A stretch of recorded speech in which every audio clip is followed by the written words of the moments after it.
Para wibu di kota Daeng kini tengah berbahagia.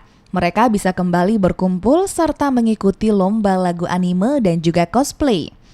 Wibu alias mereka yang cinta pada anime tak bisa selalu berkumpul. Momen seperti ini jadi ajang silaturahmi serta tempat berbagi kisah tentang tokoh anime favorit mereka.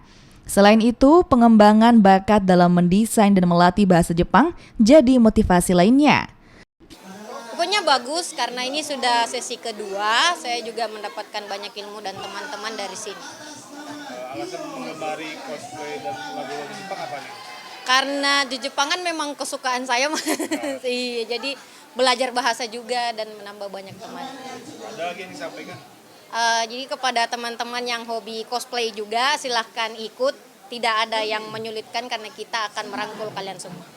Nah, ini adalah lomba yang diwadahi oleh Sri Kandi Ganjar Sulawesi Selatan.